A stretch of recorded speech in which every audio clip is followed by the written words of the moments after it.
దేవాలయానికి వెళ్ళాక దర్శన సమయంలో పాటించాల్సిన నియమాలేంటో తెలుసుకుందాం. హిందువుల్లో కొందరు నిత్యం దేవాలయాలకు వెళ్లేవారుంటారు. కొందరు ప్రత్యేక వారాల్లో, సందర్భాల్లో వెళ్లేవారుంటారు.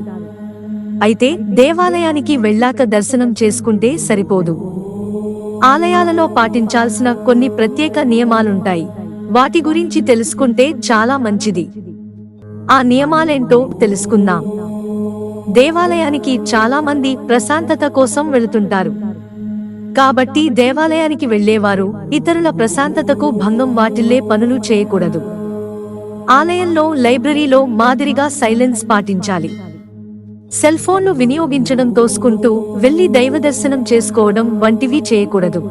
దైవదర్శనానికి ముందు కూడా కొన్ని నియమాలున్నాయి.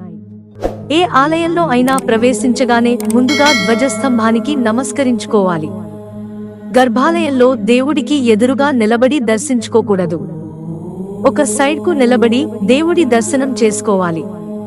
అలాగే గర్భాలయంలో విగ్రహాలను దర్శించుకునేటప్పుడు కొందరు కళ్ళు మూసుకుంటారు. కానీ అలా చేయకూడదు. కళ్ళు తెరచి భగవంతుని స్వరూపాన్ని మనసులో నిలుపుకునేలా దర్శనం చేసుకోవాలి. శివాలయంలో అయితే గర్భాలయంలో శివుడిని దర్శించుకోవడానికి ముందు నంది కొమ్ముల మధ్య నుంచి శివుని దర్శించి ఆ తరువాతనే నేరుగా శివలింగ దర్శనం చేసుకోవాలి. మిత్రులారా, ఛానల్ సబ్స్క్రైబ్ చేసుకోవడం మర్చిపోకండి. ధన్యవాదాలు.